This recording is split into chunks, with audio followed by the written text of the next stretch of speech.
In previous videos, we had stated our problem: to build a back-end for a real estate agency to be used on the web and smart devices.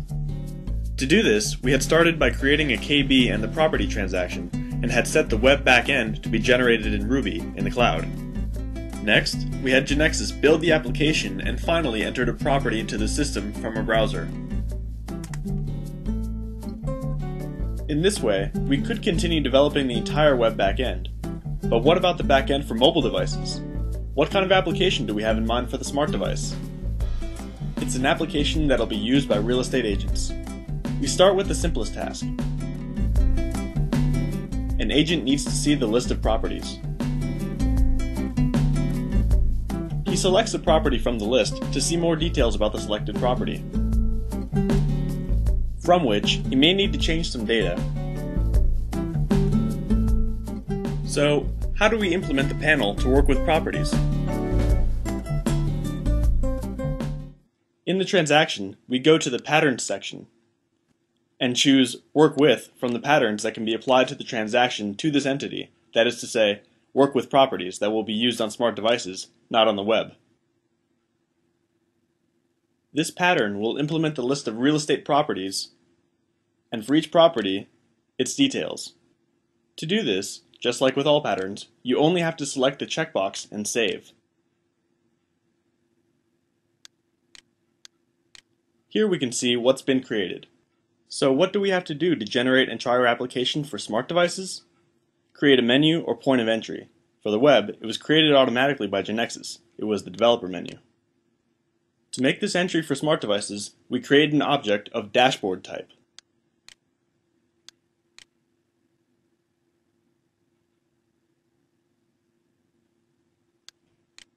We add an item to invoke the Work with Properties pattern created before. And we configure its properties. For example, if we want the icon to be displayed with a customized image when tapping on the screen. We import the image from a file.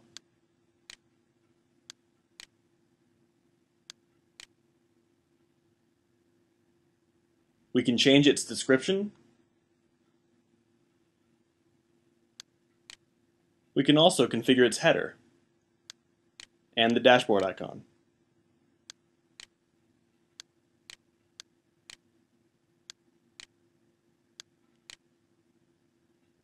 At this point, we can have GeneXus create the programs just by pressing F5.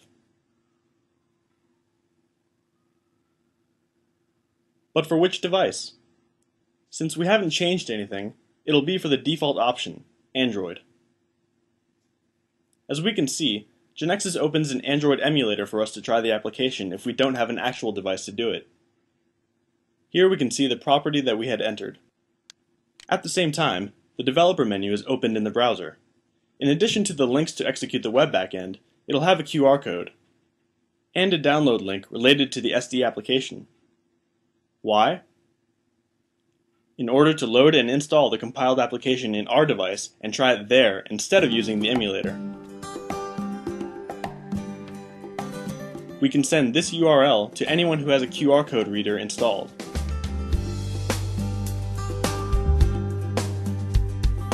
So that they can download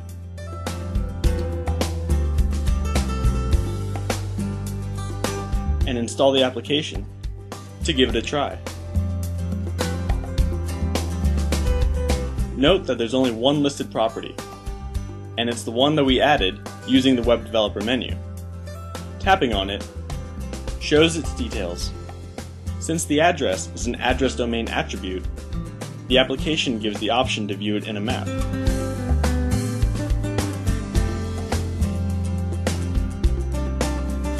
The image is shown because the application interprets this type of data and displays it correctly on the device screen. The real estate agent may want to change some of this data, for example, the type of operation. To do so, he would have to edit this information. He changes the operation to rent and saves. He may even be visiting a property to add it to his property portfolio. Note that since the identifier is auto-numbered, it doesn't prompt the user to enter a value. we enter its name.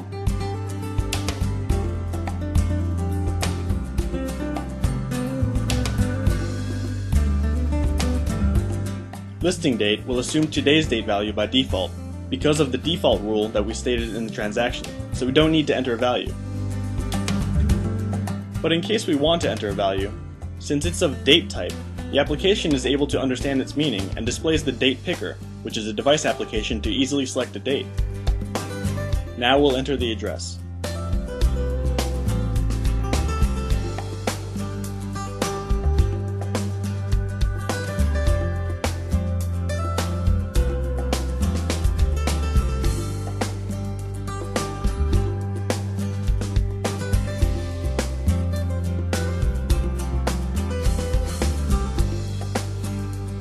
The application is aware that the following data is an image, so it gives the option to take a photo at that moment using the device or select one of the stored images.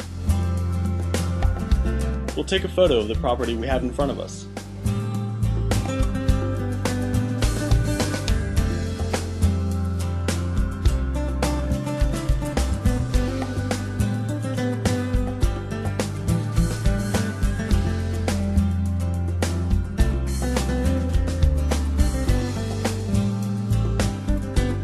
Next, we leave the following field, operation, with the sale value, and save. Now we can see the new property in the list of properties. Just like in the web backend, the business rules that we stated are triggered. For example, entering an address was mandatory. Note that if we want to delete it,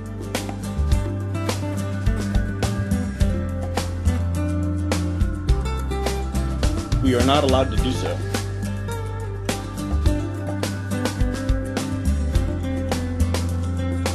We may want to filter the list by rent operation.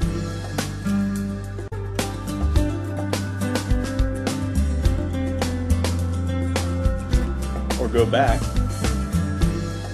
and do a wider search. For example, by address.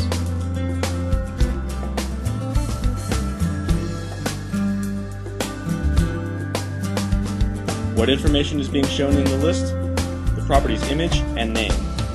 We may want to show the address instead of or in addition to the name.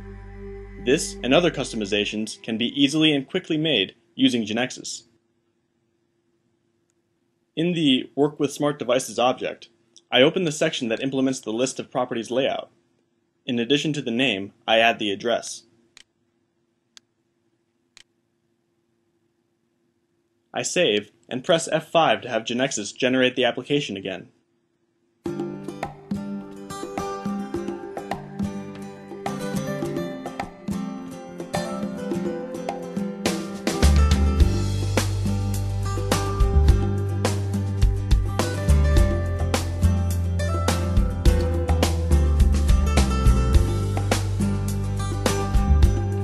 This is a small example of how easy it is to customize the application.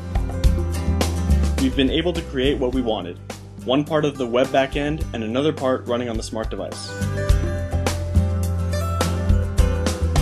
With a few easy steps, we can have GeneXus generate the same application for devices with iOS or BlackBerry operating systems, just like we can have the web application generated for Java or .NET instead of Ruby.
let's see some real-life examples. You can build any type of application in the same way. For example, a system to track your personal finances.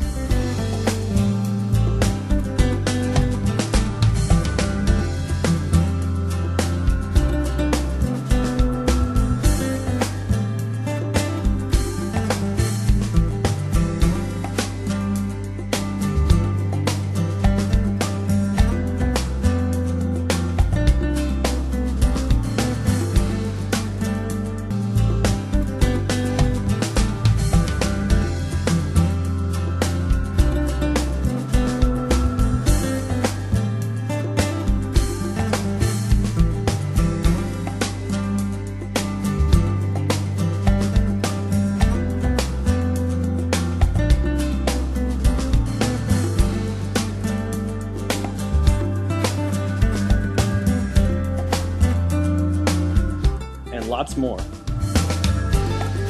Would you like to add security features? Or more entities which are interrelated?